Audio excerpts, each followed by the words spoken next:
वो कह रहे जिनको आज आप मार रहे हैं ना आतंकी बताकर, वो कल को सिविलियन निकलेंगे। अमन जी, सिविलियन तो ये बहुत छोटी बात कह रहे हैं।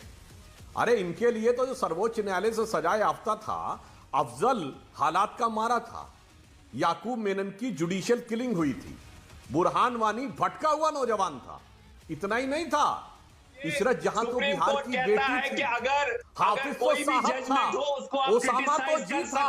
ये आप लोगों के लिए तो उनके लिए बड़े प्यार मोहब्बत है।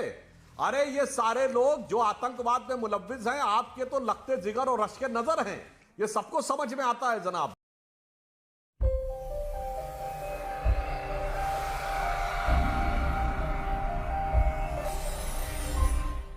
ये बड़ा ही त्रिवेदी जी, ये ना बहुत ही सूट करता है। जब आतंकी मारते हैं तो उनका धर्म नहीं होता, आतंकवाद का धर्म नहीं होता ना भाई, यही बताया जाता है। जब इन आतंकवादियों को सेना पकड़ती है तो इनका धर्म याद आ जाता है कि एक धर्म विशेष की वजह से इनको टारगेट किया जा रहा है। त्रिवेदी जी, उसके बाद इरफान हाफिज लोग, पहले सुधांशु त्रिवेदी। देखिए, दुख की बात यह है कि आतंकवाद का कोई मजहब नहीं होता, मगर आतंकवादी का तुरंत मजहब होता है और उसको लेकर तुरंत सियासत शुरू कर दी जाती है। और इतना ही नहीं, महबूबा मुफ्ती तो और भी गजब है, वो आतंकवाद नहीं अपराध में भी मजहब देख लेती हैं। अगर मुंबई में नारकोटिक्स कंट्रोल ब्यूरो ने कुछ लोगों को पकड़ लिया तो अगर एक व्यक्ति का एक सरनेम दिख जाए तो उसके ऊपर वो ट्वीट करने लगती हैं।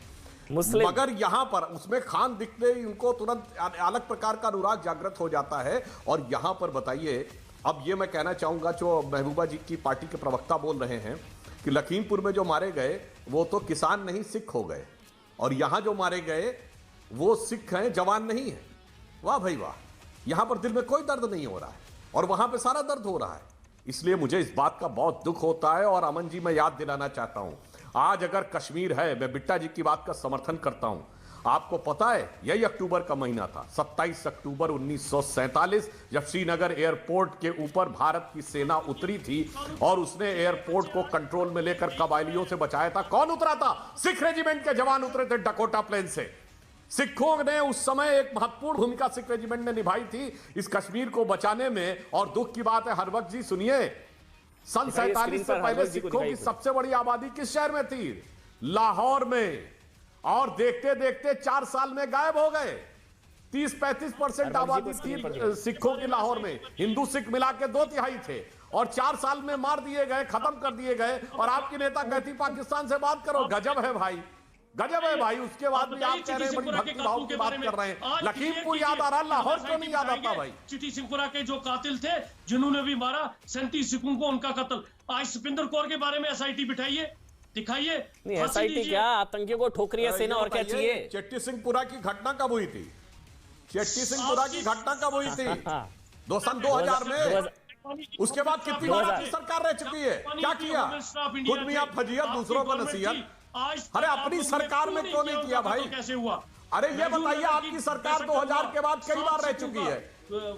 और 100 बातों की बात बताऊं आपको अमन जी, देखिए, जब जाकिर मूसा ये ऐलानिया कहता है, यार बार-बार चलिए हरबख्श जी ऐसा करते हैं ना, आप बोलेंगे तो ओवरलैप होगा। हाँ वही, ऐसे नहीं अच्छा लगता। हरबख्श जी रुकिए, मैं आपको आतंकियों को बचाने का पूरा मौका दूंगा, मुझे पता आपकी पार्टी लाइन है, पूरा बचाइएगा। त्रिवेदी जी कंप्लीट कर लें, उसके बाद हरबख्श जी आप बचाइएगा आतंकियों को। बोलिए आप त्रिवेदी जी। मैं सिर्फ ये कह रहा हूँ, हाँ अभी ऑडियो मेरा सिर्फ ये कहना है, हाँ त्रिवेदी, जो लोग ये कहने का प्रयास करते हैं कि ये सारी की सारी चीजें एक पर्टिकुलर नजरिए से देखी जाएं, तो मैं सिर्फ ये कहना चाहता हूं कि जब नेशनलिज्म का इशू आता है तो आप देश के साथ खड़े हुए क्यों नजर नहीं आते?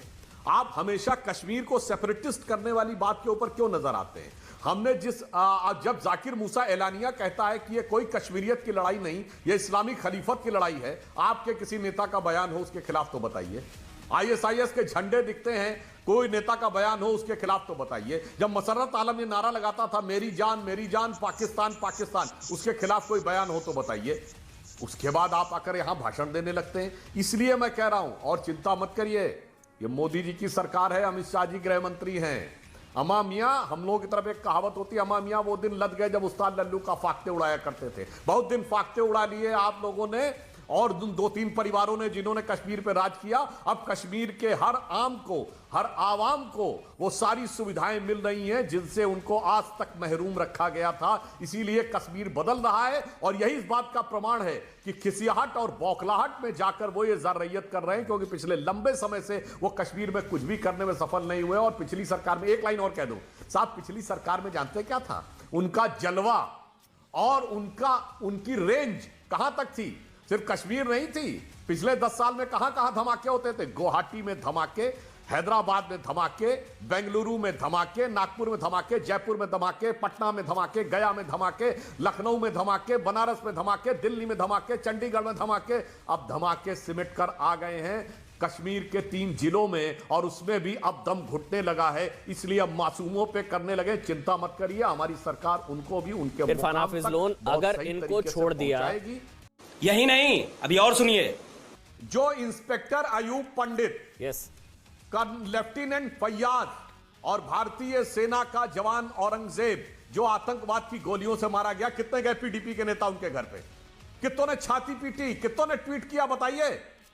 अरे हिंदू मुसलमान तो छोड़िए, मुसलमान में भी आपको जो देशभक्त मुसलमान नजर आता है उसके लिए दिल नहीं धड़कता है, सिर्फ आतंकवादी और अपराधियों के लिए दिल धड़कता है। बस इस बात का हमें अफसोस है। तो दोस्तों, अगर आपने वीडियो यहाँ तक देखी है तो वीडियो जरूर थोड़ी बहुत आपको अच्छी लगी होगी, इसलिए वीडियो को लाइक कर दीजिए, शेयर कर दीजिए। और ऐसे ही वीडियो अगर आप और देखना चाहते हैं तो मेरे चैनल को सब्सक्राइब कर दीजिए। धन्यवाद।